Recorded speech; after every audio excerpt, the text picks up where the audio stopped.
বাংলাদেশের ইতিহাসে যুগে যুগে যেমন বীর মহাবীর এবং নায়কেরা জন্মেছেন, তেমনি অস্তিত্ব ছিল অসংখ্য নৃশংস খলনায়কদের।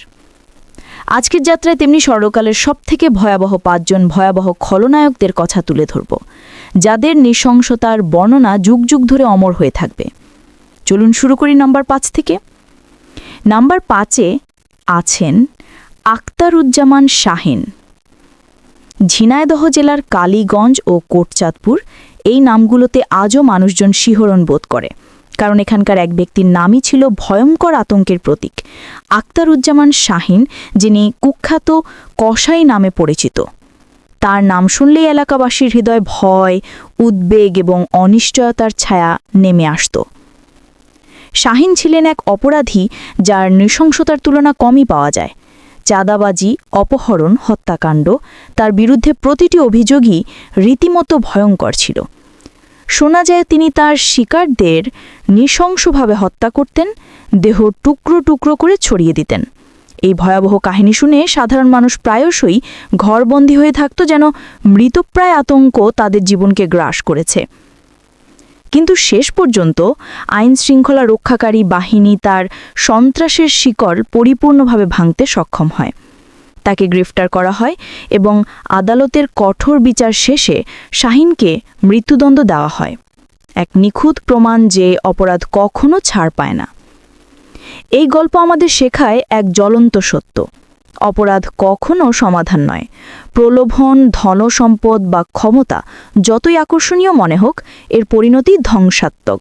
আখতারুজ্জামান শাহীনের নৃশংসতার কাহিনী আমাদের মনে করিয়ে দেয় যে অপরাধ শুধুই আতঙ্ক, শোক এবং ধ্বংসের পথ।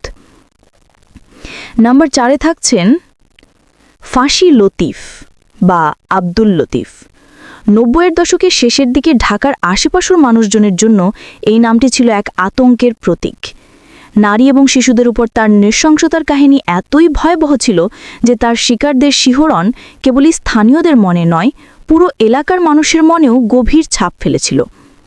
ফাঁসি লতিফের অপরাধের ধরন ছিল চরম নৃশংস। তিনি নারীদের শ্লীলতাহানি করতেন এবং হত্যার পর তাদের দেহ বিকৃত করে ফেলার মতো বর্বর কাজ করতেন। তার হাতে মৃত্যুর ছায়া এতই ঘন ছিল যে এলাকাবাসী প্রায়শই আতঙ্কে ঘরবন্দি হয়ে থাকত। প্রতিটি অন্ধকার রাস্তায় তার আতঙ্ক বিরাজ করত এবং কেউ জানত না কবে তার দৃষ্টি পড়বে কার উপর। তার কার্যক্রম ছিল সুসংগঠিত এবং পরিকল্পিত। ফাঁসি লতিফ শুধু অবাধে হত্যার মধ্যে সীমাবদ্ধ ছিলেন না, তার শিকারদের নিয়ে চালানো নির্মমতা, নৃশংস কৌশল এবং ভয়ঙ্কর মানসিকতা তাকে এক প্রায় অদৃশ্য, অপ্রতিরোধ্য দানবের মতো পরিণত করেছিল।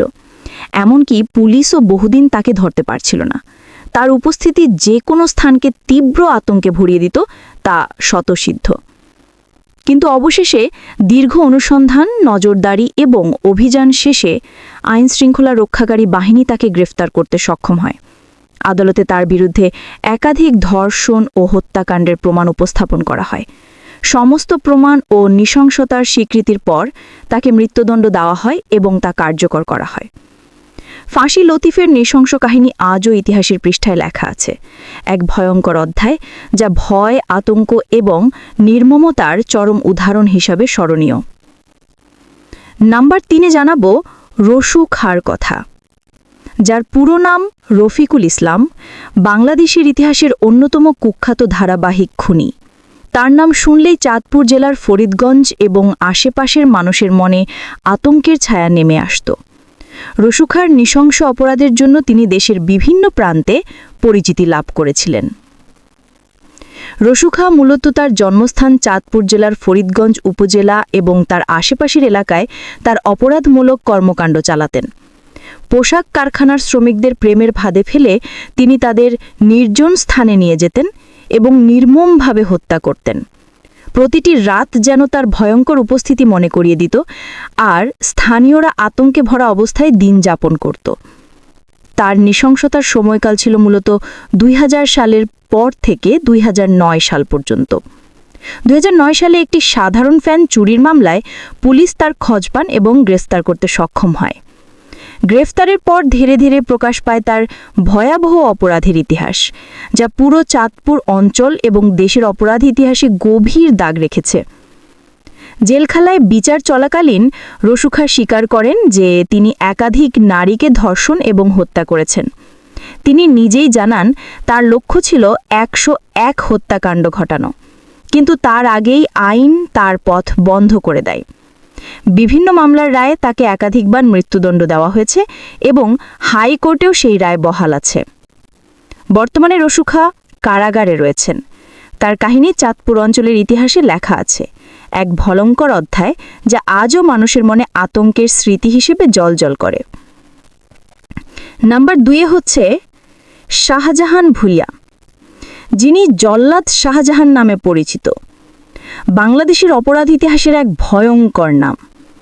একদিকে তিনি ছিলেন দণ্ডপ্রাপ্ত আসামি, অন্যদিকে কারাগারের প্রধান জল্লাদ। তার জীবন ছিল অপরাধ, শাস্তি এবং পুনর্বাসনের এক জটিল মিশ্রণ, যা আজও ইতিহাসে স্মরণীয়।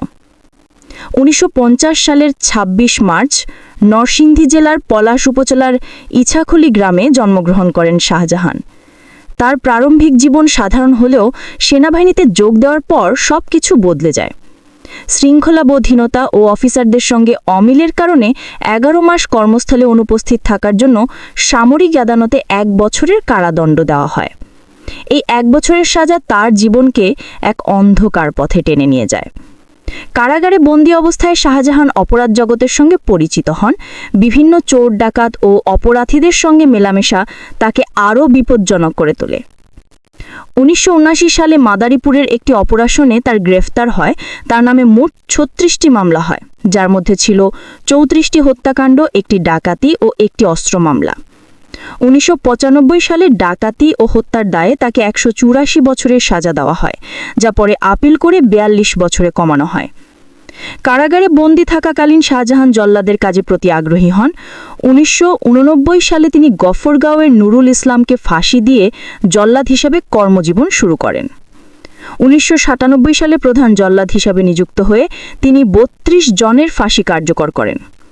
তাদের মধ্যে উল্লেখযোগ্য ছিলেন বঙ্গবন্ধু শেখ মুজিবুর রহমানের 5 ঘটক, যুদ্ধাপরাধী সালাউদ্দিন কাদের চৌধুরী, আলিয়া হাসান মোহাম্মদ মুজাহিদ, কাদের মোল্লা, বাংলা ভাই, আতাউর রহমান সানি, ডেইজি হত্যা মামলার খুকু ও মনির এবং ডেইজি হত্যা মামলার হাসান।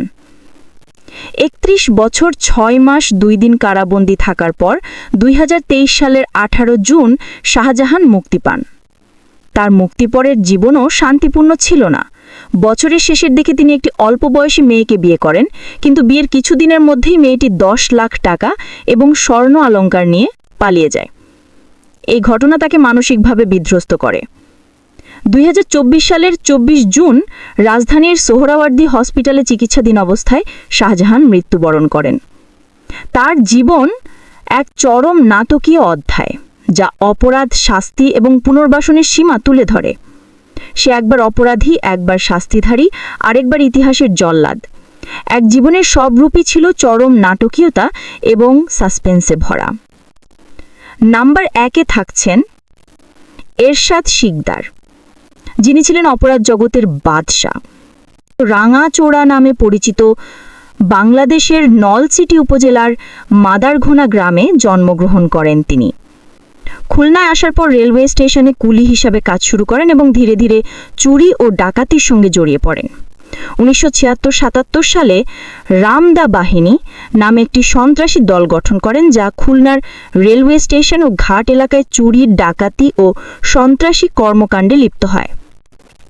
1982 সালে সাবেক রাষ্ট্রপতি এরশাদের ক্ষমতা দখলের পর তিনি জাতীয় পার্টিতে যোগদান করেন এবং 8 নম্বর ওয়ার্ডের কমিশনার নির্বাচিত হন। রাজনীতিতে প্রবেশের পর এরশাদ শিকদার আরও ক্ষমতাশালী হয়ে ওঠেন। তিনি খুলনার রেলওয়ে সম্পত্তি দখল, জোরপূর্বক ব্যক্তিগত সম্পত্তি দখল, মাদক ব্যবসা, চাঁদাবাজি এবং অন্যান্য অপরাধমূলক কর্মকাণ্ডে লিপ্ত হন। 1991 সালে 4 নম্বর ঘাট এলাকা থেকে রফিক নামে একজন বরফ কলের মালিককে ভয় দেখিয়ে বিতাড়িত করে বরফ কল দখল করেন এবং সকল ব্যবসায়ীকে তার কল থেকে বরফ কিনতে বাধ্য করেন। তার বিরুদ্ধে 66টিরও বেশি হত্যাকাণ্ডের অভিযোগ আনা হয়, যার মধ্যে 24টি হত্যাকাণ্ডের বর্ণনা দিয়ে আদালতে জবানবন্দি দেন তার একসময় সহযোগী ও পরবর্তীতে রাজসাক্ষী নূরে আলম। 2004 সালের 10 মে খুলনা কেন্দ্রীয় কারাগারে ফাঁসিতে ঝুলিয়ে তার মৃত্যুদণ্ড কার্যকর করা হয়। তার মৃত্যুর পর তার জীবন ও অপরাধমূলক কর্মকাণ্ড নিয়ে বিভিন্ন চলচ্চিত্র ও সাহিত্যকর্ম নির্মিত হয়েছে, যা তার কুখ্যাতির প্রমাণ। তার অপরাধমূলক কর্মকাণ্ড ও নৃশংসতার কাহিনী আজও বাংলাদেশ আলোচিত। তার জীবন ও অপরাধমূলক কর্মকাণ্ড আমাদের অপরাধীর ভয়াবহতা ও তার পরিণতি সম্পর্কে সচেতন করে তোলে। যদি আপনারা চান এই খলনায়কদেরকে নিয়ে ডিটেলসে ভিডিও, অবশ্যই জানাবেন। আপনার মতে নাম্বার 1-এ কে থাকা দরকার ছিল? সাবস্ক্রাইব।